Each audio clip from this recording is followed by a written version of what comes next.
Bismillahirrahmanirrahim. Assalamualaikum warahmatullahi wabarakatuh. Saya atas nama Nur Ainun Rais dari Institut Agama Islam Negeri Parepare, Prodi Pendidikan Bahasa Inggris dari kelas PBI 31. Nah, di sini saya akan membuat video untuk memenuhi mata kuliah manajemen pendidikan dengan mereview kembali materi tentang manajemen pendidikan. Nah, yang pertama kita perlu membahas mengenai apa sih itu manajemen, karena yang terlintas di benak kita ketika mendengar kata manajemen pendidikan pasti kita perlu mengetahui dulu apa sih itu manajemen. Nah, jadi manajemen itu berasal dari bahasa Latin yang terdiri dari dua kata, yaitu manus dan agere, yang mana manus ini berarti tangan, sedangkan agere berarti melakukan. Jadi ketika dua kata ini disatukan, maka menghasilkan sebuah makna, yaitu manajemen berarti melakukan sesuatu, menangani sesuatu, dan juga membuat sesuatu seperti apa yang diinginkan dengan mendayagunakan seluruh sumber daya yang ada. Nah, setelah mengetahui makna dari manajemen, yang selanjutnya kita perlu mengetahui apa sih itu manajemen pendidikan.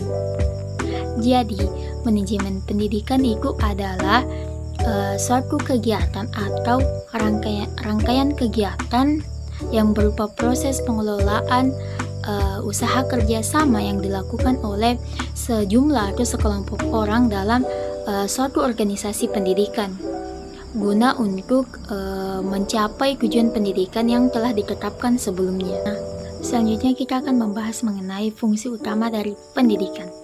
Jadi, menurut Undang-Undang Sistem Pendidikan Nasional Nomor 20 Tahun 2003, Pasal 1 dan 3 mengatakan bahwa pendidikan adalah usaha sadar atau terencana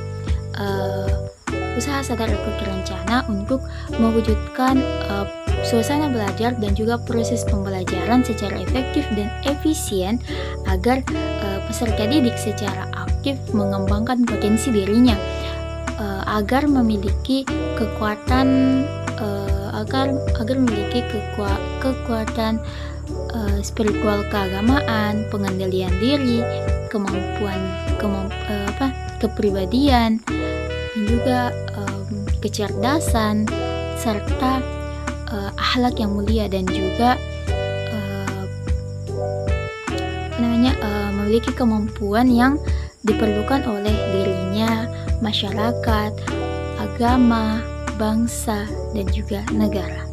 Nah, setelah kita mengetahui apa saja sih makna dari manajemen, kemudian apa itu manajemen pendidikan, dan yang terakhir tadi saya membahas mengenai fungsi utama dari pendidikan. Nah, selanjutnya kita perlu mengetahui apa saja sih yang menjadi ruang lingkup dari manajemen pendidikan.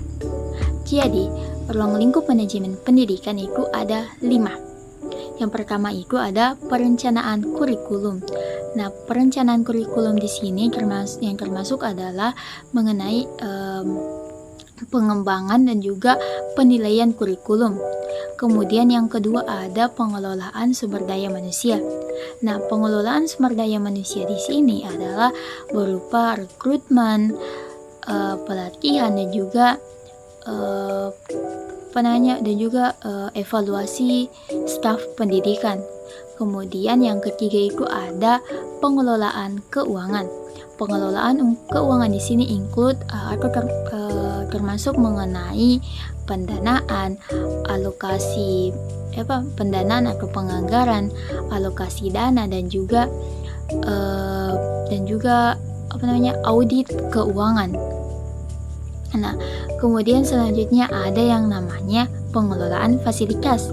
Nah, pengelolaan fasilitas di sini termasuk mengenai planning atau perencanaan, pemeliharaan, dan juga penggunaan ruang kelas dan fasilitas pendidikan lainnya. Kemudian yang terakhir itu, yang kelima ada yang namanya pengawasan dan evaluasi. Nah, pengawasan dan evaluasi di sini termasuk mengenai memantau dan juga mengevaluasi pelaksanaan program pendidikan yang berguna atau bertujuan untuk meningkatkan kualitas pendidikan itu sendiri. Nah, selanjutnya kita akan membahas mengenai apa sih tujuan dan manfaat dari manajemen pendidikan. Jadi, tujuan dari manajemen pendidikan itu sendiri adalah manajemen pendidikan ini bertujuan untuk mencapai efektivitas, efisiensi, dan juga peningkatan kualitas untuk meningkatkan kualitas pendidikan itu sendiri. Kemudian apa saja sih yang menjadi manfaat dari manajemen pendidikan? Tentu ketika adanya sesuatu, tentu ada manfaat. Kan tadi kita sudah membahas mengenai makna, pengertian, fungsi pendidikan, ruang lingkupnya. Nah, baru saja tadi saya menyebutkan apa tujuan dari manajemen pendidikan. Nah, tentu ada juga manfaat dari manajemen pendidikan itu.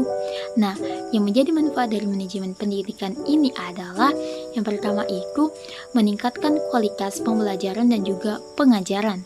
Yang kedua ada meningkatkan alokasi sumber daya secara efisien.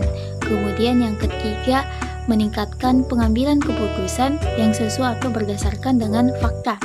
Yang keempat, meningkatkan kerjasama antara stakeholder pendidikan, yaitu guru, siswa, orang tua, masyarakat, dan lain sebagainya.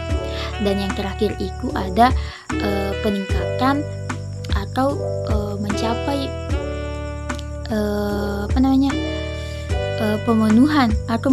pemenuhan kebijakan dan juga peraturan pendidikan itu sendiri. Nah, selanjutnya kenapa kita sebagai mahasiswa, khususnya terutama di mahasiswa Fakultas Tarbiyah, yang nantinya kita ini insya Allah bakal menjadi mahasiswa dengan lulusan sarjana pendidikan. Nah, kenapa kita perlu memahami manajemen pendidikan? Karena bagi saya, menurut saya manajemen pendidikan itu perlu kita pahami untuk terkhususnya di mahasiswa keguruan atau mahasiswa Fakultas Tarbiyah. Karena kedepannya insya Allah kita bakal menjadi seorang tenaga pendidik atau guru. Yang mana, nah di sini kita sebagai mahasiswa kan sudah mempunyai pengalaman berorganisasi. Nah, dengan mengetahui dan memahami mengenai manajemen pendidikan, kita sudah mengetahui bagaimana melakukan pengelolaan, bagaimana mengatur, bagaimana melakukan perencanaan, dan juga bagaimana mengambil keputusan yang tepat dalam lingkungan pendidikan nantinya. Nah, dengan manajemen pendidikan ini juga, saya rasa manajemen pendidikan ini is very important, sangat penting untuk kita sebagai mahasiswa yang kuliah di keguruan. Karena dengan tujuan agar dengan adanya manajemen pendidikan ini, kita sudah mengetahui bagaimana menciptakan lingkungan dan juga suasana belajar yang efektif dan efisien, serta mendukung pengembangan potensi siswa ke depannya. Jadi mungkin I think enough. Saya kira cukup sekian review materi mengenai manajemen pendidikan dari saya. Kurang lebihnya mohon dimaafkan. Wallahu yatawalla sholihin. Wassalamualaikum warahmatullahi wabarakatuh.